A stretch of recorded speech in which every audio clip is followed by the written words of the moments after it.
Hey there. Welcome to episode 6 of Robert's Butchered Paraphrase. This week I'm going to read to you from Acts 2, verses 42 through 47. Last week we discussed a little bit about how the church has kind of gone haywire. And starting this week and for the next few weeks, we're going to look at what the scriptures say the church was supposed to be or is supposed to be. Our scripture. The believers spent their time listening to the teaching of the apostles. They shared everything with each other. They ate together and prayed together. Many wonders and miraculous signs were happening through the apostles, and everyone felt great respect for God. All the believers stayed together and shared everything. They sold their lands and the things they owned. Then they divided the money and gave it to those who needed it. The believers shared a common purpose, and every day they spent much of their time together in the temple area. They also ate together in their homes. They were happy to share their food and ate with joyful hearts. The believers praised God and were respected by all the people. More and more people were being saved every day, and the Lord was adding them to their group.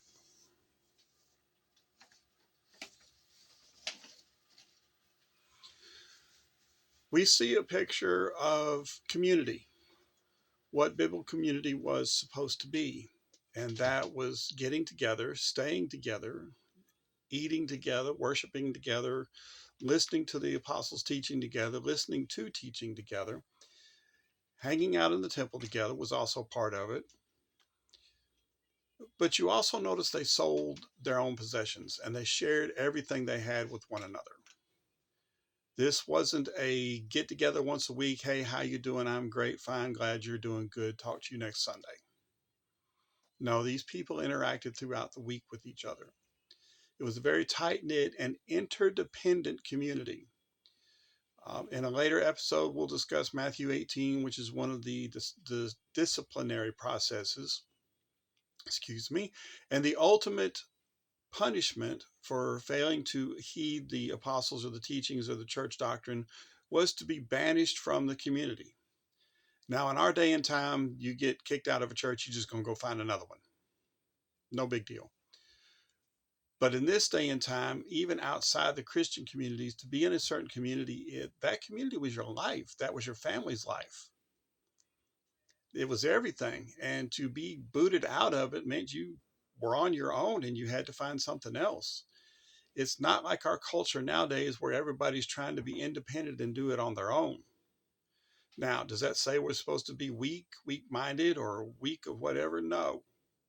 No, we're to be strong in God and we're to be strong in other areas as well, but we are to be an interdependent community together, and those skills are supposed to strengthen one another and help one another. Someone who's weak is not that much good in the community. Someone who has no skills isn't that much good in the community. And I hesitate to say the word burden, but it's somebody that's going to have to be cared for and isn't able to contribute as much. So there is a need for strength and skills. But you also notice they were of one mind, one accord.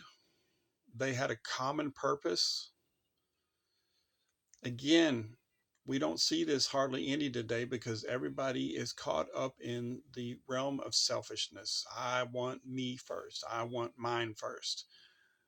Me. I just, it's selfishness. The other thing that we have a lot of trouble with in doing this is to build a community like this involves trust. Not only do they have to learn to trust me, but I have to learn to trust them. And that makes us vulnerable. And we are so afraid of being vulnerable, extremely afraid of being vulnerable. As a matter of fact, that is one of the many problems that we have in building a relationship with God is we're afraid something is going to happen that's going to hurt and that we're not going to like, and that we don't trust him to do what's best for us in our life, to give us direction that's going to be the best for us in our life. We're afraid we're going to lose too much. And some of the things we might lose, we might need to lose. I want to reread one other part too. Then they divided the money and gave it to those who needed it. I want to stress the word need here. Not want, not desire, not wish list, but needs. People's needs were met. And because that was the case, that was one way of showing Christ's love for one another. We talked earlier before about love one another as I have loved you. This was one of the ways that they showed it. And even then, back then, just as it is now, people don't want to share. They're too worried about, not having enough for me. Never mind, I may have more than enough that I ever use. You have the story of, love it when my brain does that. Have the story of the gentleman who had an abundant harvest and decided that he was going to build lots of extra barns to hold the abundant harvest. And then that night his soul was required. What good did the extra barns holding the extra harvest do for him? Nothing. It went to someone else. He didn't get to reap in any of the benefits of that. So hoarding is just another selfish, what's the word here? Selfish move on our parts. We don't want to do without. Many times when we give of what's left over or what we don't want anymore. These things don't fit. They're soiled. They're this, they're that. It's almost wore out. It's almost no good. I don't have any more use for it. So here, you can have it and see if you can do anything with it. This is not what they were talking about. Helping one another, loving one another. You notice it said there were wonders and miracles performed at the apostles' hands. There were people who respected and admired the church. Their numbers were added to daily. Do we see that now? I haven't in a long time. There's not much respect for